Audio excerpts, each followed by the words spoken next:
बच्चों नमस्ते, कैसे हैं आप सभी। उम्मीद है शानदार होंगे और शानदार तरीके से अपनी पढ़ाई को कर रहे होंगे। बच्चों मैं आपका भाई नीरज यादव स्वागत करता हूं आपका अपने परिवार तैयारी विद नीरज में। बच्चों जैसा कि मैंने मॉर्निंग में एक वीडियो अपलोड करवा दिया था, उसमें मैंने आपको बता दिया था कि दो पासों को जब हम उछालेंगे तो क्या घटनाएं घटित होती हैं, कितनी कुल घटनाएं बनती हैं और कुल घटनाएं निकालते कैसे हैं। तो उसी का सेकंड भाग लेकर मैं आपके सामने उपस्थित हुआ हूं। तो अभी हम लोग दिक् निकालने की प्रायिकता सीख लेंगे और गुणनफल में कुछ प्रायिकताएं सीख लेंगे। तो आइए सबसे पहले हम देखते हैं कि हमारे सैंपल स्पेस में यानी प्रतिदर्श समष्टि में कितने अवयव होंगे, यानी कि कुल संभावित परिणाम हमारे क्या होंगे। तो मैंने आपको बता दिया था कि दो पासों को उछालने पर कुल संभावित परिणाम हमारे पास जो बनते हैं वो 36 बनते हैं। 6 की घात 2 यानी कि 36। तो आप लिख लेंगे यहां पे कुल संभावित परिणाम, कुल संभावित परिणाम नंबर ऑफ सैंपल स्पेस या प्रतिदर्श बिंदुओं की संख्या बराबर 36। ठीक है, क्या क्या बनेंगे परिणाम ये आप देखिए। भैया क्या हो सकता है, 36 घटनाएं क्या होंगी। तो आप कहेंगे सर पहले पासे पे एक आ सकता है, दूसरे पासे पे एक आ सकता है, पहले पासे पे एक आ जाए, दूसरे पासे पे दो आ जाए, पहले पासे पे एक आ जाए, दूसरे पासे पे तीन आ जाए, पहले पासे पे एक आए, दूसरे पासे पे चार आए, पहले पासे पे एक आए, दूसरे पासे पे 5 आ जाए, पहले पासे पे एक आए और दूसरे पासे पे बेटा 6 ही रहे। या बेटा दूसरे पासे पे एक आ, पहले पासे पे 2 आ जाए और दूसरे पासे पे एक आए, पहले पासे पे 2 आ जाए, दूसरे पासे पे भी 2 आए, पहले पासे पे तो आपका 2 रहे और दूसरे पासे पे 3 आ जाए, पहले पासे पे 2 रहे, दूसरे पासे पे 4 हो जाए, पहले पासे पे बेटा 2 रहे और दूसरे पासे पे 5 हो जाए, पहले पासे पे 2 रहे और दूसरे पासे पे 6 हो जाए। या क्या हो सकता है कि पहले पासे पे 3 आ जाए, दूसरे पासे पे 1 रहे, पहले पासे पे 3 रहे, दूसरे पासे पे 2 रहे, पहले पासे पे आपके 3 रहे और दूसरे पासे पे भी 3 रहे। या हो सकता है कि पहले पासे पे 3 रहे, दूसरे पासे पे 4 रहे। या क्या हो सकता है कि पहले पासे पे 3 रहे और दूसरे पासे पे 5 रहे, या पहले पासे पे 3 रहे और दूसरे पासे पे 6 रहे।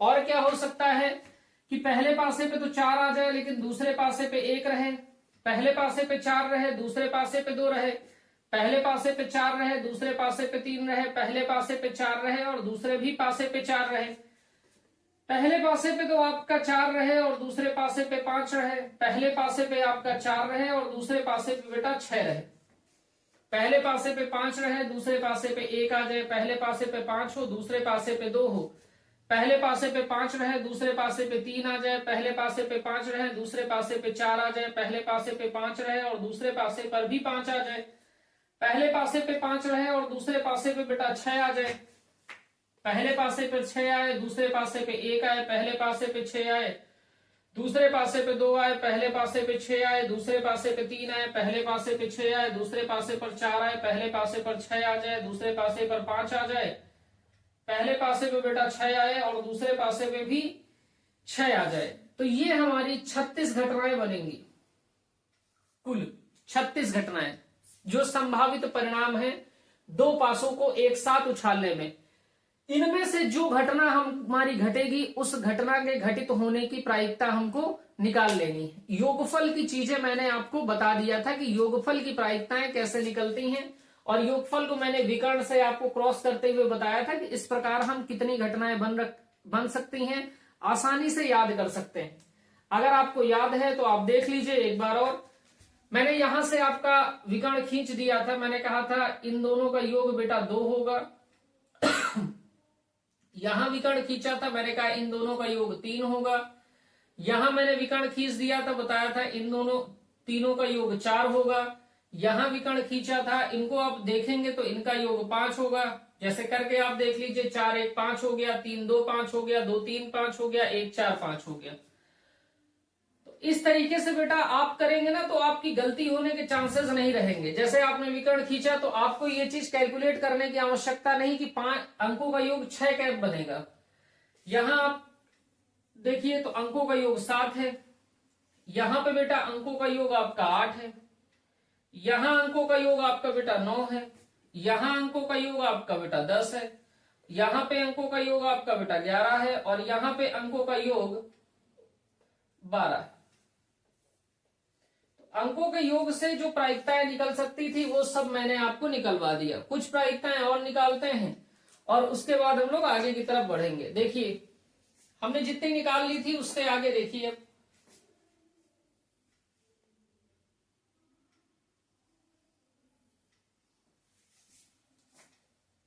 पहली बात हम लोग देखने चल रहे, कम से कम एक पासे पर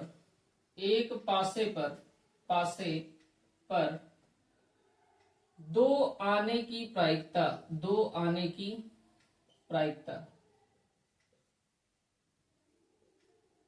कम से कम एक पासे पर दो आने की प्रायिकता बतानी है। तो कम से कम एक पासे पर दो कब आएगा?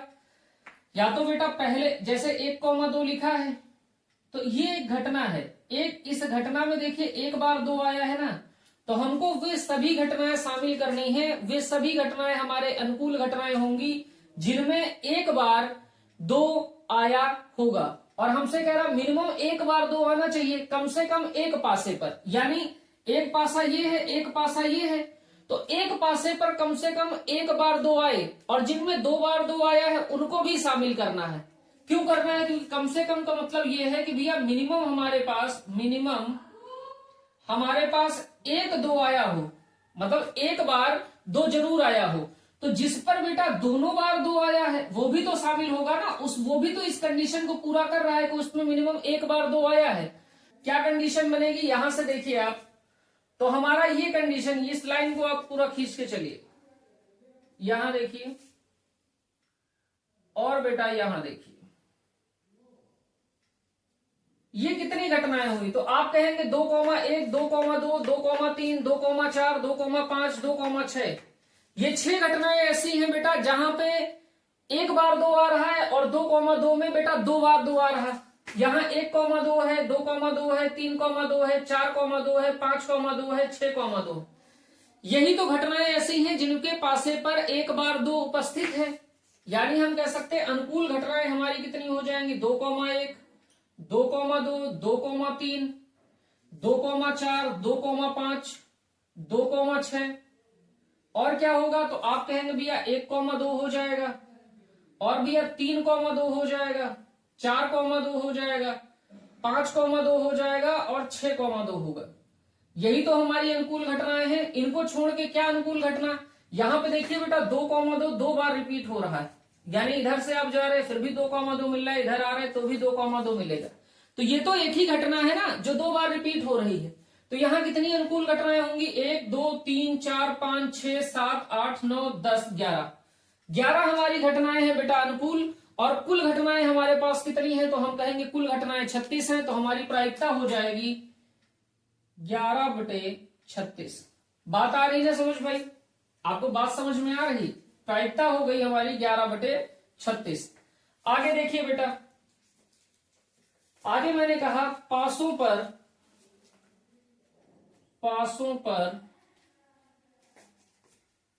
समान अंक आने की प्रायिकता। पासों पर समान अंक आए, इस बात की क्या प्रायिकता है? कहने का मतलब है पासों पर समान अंक आने का मतलब ये है भैया कि पहले पासे पे भी एक हो, दूसरे पासे पे भी एक हो, तभी तो दोनों पासों पर समान अंक हुए। पहले पासे पे 2 हो, दूसरे पासे पे भी 2 हो, तभी तो समान अंक हुए। पहले पासे पे 3 है, दूसरे पासे पे 3 है, तभी तो समान अंक हुए। पहले पासे पे 4 है, दूसरे पासे पे 4 है, तभी तो समान अंक हुए। पहले पासे पर 5 है, दूसरे पासे पर 5 है, तभी तो समान अंक है भैया। पहले पासे पे 6 है, दूसरे पासे पर भी 6 है, तभी तो समान अंक है। तो समान अंक होने के लिए बेटा ये 6 घटनाएं हमारी अनुकूल हो गई और एक घटना 36 घटनाएं हमारी कुल हो गई। तो 6 अनुकूल 36 कुल। तो प्रायिकता होती है अनुकूल घटना बटे कुल घटना, यानी 6/36, यानी प्रायिकता हो गई 1/6। और इसी बात को बेटा दूसरे तरीके से पूछता है, हमसे पूछता है दो पासों को यादृच्छा उछाला जाता है तो द्विक आने की प्रायिकता। पासों पर पर द्विक आने की प्रायिकता, द्विक आने की प्रायिकता। द्विक का मतलब भी होता है बेटा समान अंक। द्विक का क्या मतलब है? द्विक का मतलब है समान अंक, ठीक है ना। द्विक का क्या मतलब है कि समान अंक आए, यानी पहले पासे पे अगर एक आ रहा है तो दूसरे पे भी एक आए, पहले पे 2 आ रहा है तो दूसरे पे भी 2 आए, पहले पे 3 आ रहा है तो दूसरे पे भी 3 आए, पहले पे 4 आ रहा है तो दूसरे पे भी 4 आए, पहले पे अगर 5 आ रहा है तो दूसरे पे भी 5 आए, पहले पे अगर 6 आ रहा है तो दूसरे पे भी 6 आए। तो द्विक के मतलब द्विक और समान दोनों बातें बेटा सेम है। द्विक की तुमसे पूछे कि द्विक आने की प्रायिकता बताओ या तुमसे पूछे समान अंक आने की प्रायिकता बताओ, दोनों बातें सेम है। तो अनुकूल घटनाएं यहां भी आप देखिए कितनी हो गई, तो आप कहेंगे अनुकूल घटनाएं हमारी 6 हैं और कुल घटनाएं 36 हैं, तो प्रायिकता हमारी हो जाएगी 6/36 यानी 1/6। बात समझ रहे? तो द्विक और समान अंक अगर पूछे तो कभी आपको कंफ्यूज नहीं होना है कि कंफ्यूज हो जाना है, कंफ्यूज बिल्कुल नहीं होना है इस बात के लिए। आगे देखिए बेटा, आगे देखिए, आगे हमसे कह रहा है, आगे हमसे कह रहा है कि पासों पर अभाज्य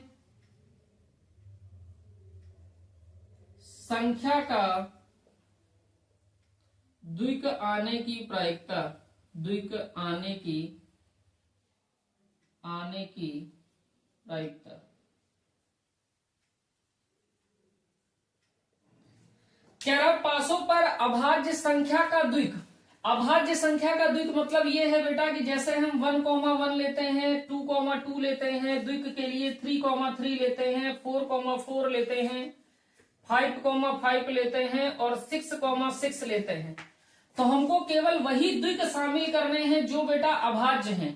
तो आप जानते हैं एक अभाज्य नहीं है तो ये शामिल नहीं होगा, 4 अभाज्य नहीं है बेटा तो ये भी शामिल नहीं होगा, 6 अभाज्य नहीं है तो ये भी शामिल नहीं होगा। बात मेरी समझ रहे ना? 1,1 एक अभाज्य संख्या नहीं है, 4,4 4 अभाज्य संख्या नहीं है, 6,6 6 अभाज्य संख्या नहीं है, तो हमारी अनुकूल घटनाएं कितनी बनी? तो आप कहेंगे भैया हमारी अनुकूल घटनाएं अभाज्य संख्या का द्विक आने की प्रायिकता, एक घटना ये हो गई, एक घटना ये हो गई, एक घटना ये हो गई, ये तीनों संख्याएं बेटा द्विक भी हैं और अभाज्य भी हैं, तो अनुकूल घटनाएं हमारी कितनी हो गई? 3 और कुल घटनाएं हमारी हो गई बेटा 36। बात समझ रहे? तो हमारी प्रायिकता कितनी हो गई? तो हम कहेंगे प्रायिकता हमारी हो गई 3/36। तो इसको काट लीजिए तो प्रायिकता आपकी हो गई 1/12। बात समझ रहे भैया? आगे देखिए, आगे आप क्या लिखेंगे? आगे प्रायिकता किसकी निकालेंगे? लिखेंगे पासों पर भाज्य संख्या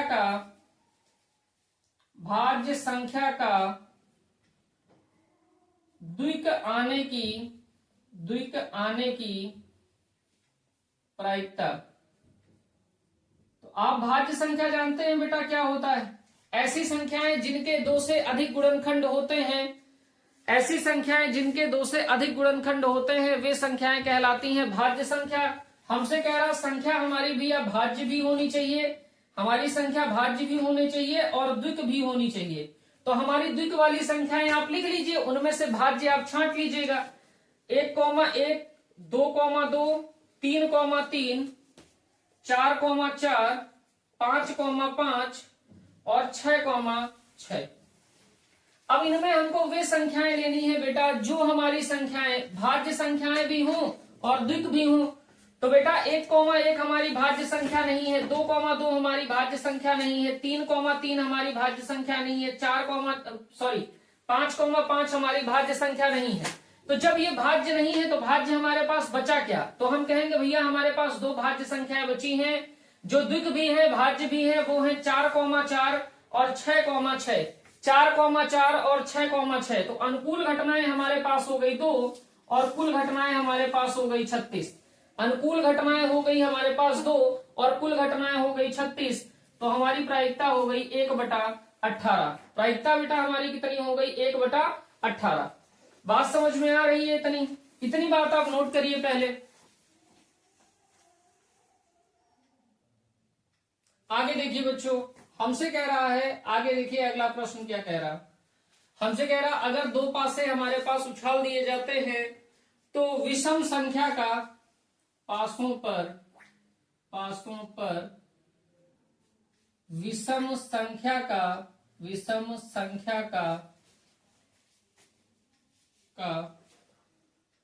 द्विक आने की प्रायिकता। कहने का क्या मतलब है, सवाल कहना क्या चाह रहा, सवाल ये आपसे कहना चाह रहा है पासों पर विषम संख्या का द्विक आने की प्रायिकता, यानी संख्या हमारी बेटा विषम भी होनी चाहिए और द्विक भी होनी चाहिए। तो द्विक होते कौन कौन, 1,1 द्विक है, 2,2 द्विक है, 3,3 द्विक है, 4,4 द्विक है, 5,5 द्विक है, 6,6 द्विक है। तो इनमें से ही आपको कंडीशन निकालनी है। कह रहा विषम संख्या का द्विक आना चाहिए, यानी सम वाली संख्याएं नहीं होनी चाहिए। तो सम वाली 2,2 है बेटा, इसको हटा दीजिए। 4,4 है, इसको भी हटा दीजिए। 6,6 है, इसको भी हटा दीजिए। तो आपके अनुकूल घटनाएं कितनी बची, 1, 2, 3, और कुल घटनाएं आपकी कितनी है, तो आप कहेंगे भैया कुल घटनाएं हमारे पास है 36। तो प्रायिकता हो गई हमारी 3/36। 3/36 का मतलब क्या है भैया, 1/12। बात समझ रहे हैं। अब ऐसे ही अगर हम निकालना चाहें तो हम ये कह सकते हैं कि पासों पर सम संख्या का द्विक आने की प्रायिकता। अब बेटा आप द्विक पहले निकाल लीजिए, किन संख्याओं पे द्विक होता, तो आप कहेंगे भैया 1,1 पे द्विक होता, 2,2 पे द्विक होता, 3,3 पे द्विक होता, 4,4 पे द्विक होता, 5,5 पे द्विक होता, 6,6 पे द्विक होता। हमको कौन सी चाहिए, सम संख्याएं चाहिए और द्विक भी हो, यानी वे घटनाएं जिनमें द्विक भी हो और सम संख्याएं भी हो। तो एक तो बेटा तुम्हारा विषम होता तो ये आएगा नहीं, 3 तुम्हारा विषम होता तो ये भी नहीं आएगा, 5 तुम्हारा विषम होगा, ये भी नहीं आएगा। तो अनुकूल घटनाएं हमारे पास हो गई बेटा 3 और कुल घटनाएं हमारे पास हो गई हैं 36। तो प्रायिकता होती है अनुकूल घटना बटे कुल घटना, यानी 3/36, यानी बेटा 1/12। बात समझ रहे हैं। अगर आगे हम लोग बात करें आगे हम लोग प्रायिकता निकालने की बात करें तो हम लोग ये कह सकते हैं कि दो पासों को उछालने पर समान अंक की प्रायिकता हम लोगों ने निकाल लिया। बहुत सारी प्रायिकताएं हम लोगों ने निकाल ली हैं, बहुत सारी घटनाओं की प्रायिकता निकाल ली है। अभी आप आगे क्या निकाल सकते हैं, आपने समान अंक भी निकाल लिया है। आप ऐसे निकाल सकते हैं कि पहले पासे पर अंक 3 आने की प्रायिकता। पहले पासे पे बेटा 3 अंक आया हो, कहां 3 अंक पहले पासे पे आएगा, यही तो एक घटनाएं हैं। इसी लाइन में तो पहले पासे पे 3 अंक आएगा। तो आप कहेंगे अनुकूल घटनाएं 3,1, 3,2, 3,3, 3,4, 3,5 और 3,6। यही तो बेटा घटनाएं हैं जिनमें पहले पासे पर 3 प्राप्त हुआ है। बाकी कहीं आप देख रहे हैं कि पहले पासे पे 3 अंक 3 आया हो, तो यहाँ बेटा अंक 3 आया है पहले पासे पे, यहाँ अंक 3 आया है, यहाँ अंक 3 आया है, यहाँ अंक 3 आया है, यहाँ अंक 3 आया है और यहाँ अंक 3 आया है। तो अनुकूल घटनाएं हमारे पास बेटा कितनी हो गई, 6, और कुल घटनाएं कितनी हो गई हैं, 36। तो प्रायिकता हमारी हो जाएगी 6/36, यानी कि 1/6। अनुकूल घटनाएं 6 हैं बेटा और कुल घटनाएं हमारे पास 36 हैं। तो प्रायिकता हमारी हो गई 1/6। बात समझ रहे हो बेटा। देखिए इसको आगे हम लोग निकाल सकते हैं बेटा, आगे हम लोग निकाल सकते हैं अंकों का गुणनफल। अंकों का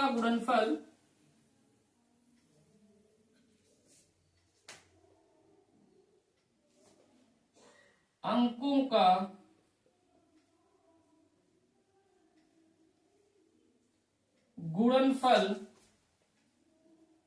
पूर्ण वर्ग आने की प्रायिकता। आने की प्रायिकता, अंकों का गुणनफल पूर्ण वर्ग आने की प्रायिकता निकालने को कह रहा।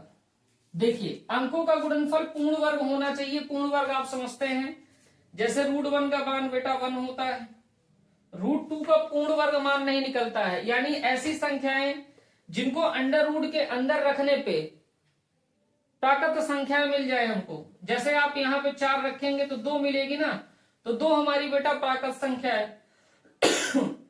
यहाँ √25 होगा तो आपको 5 मिल जाएगा, तो ये संख्या 4 हमारी पूर्ण वर्ग संख्या है, ये संख्या 25 हमारी पूर्ण वर्ग संख्या है।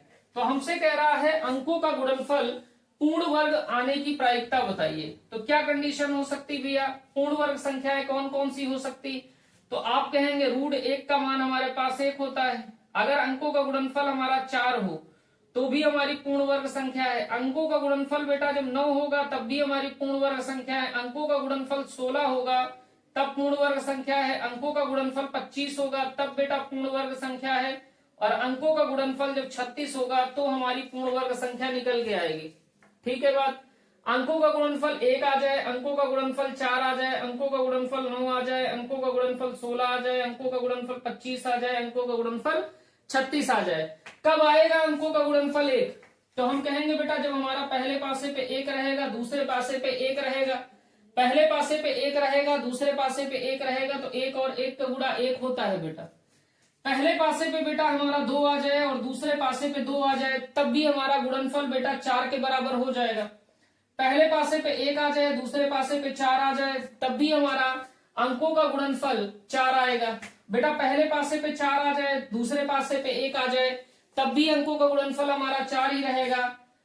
तो बेटा यहां देखिए ये बात आपको समझ में आ गई कि 2 गुणे 2 कर देंगे 4 आ जाएगा, 1 गुणे 4 कर लेंगे 4 आ जाएगा, 4 गुणे 1 कर देंगे 4 आएगा। अंकों का गुणनफल 9 कैसे हो सकता है?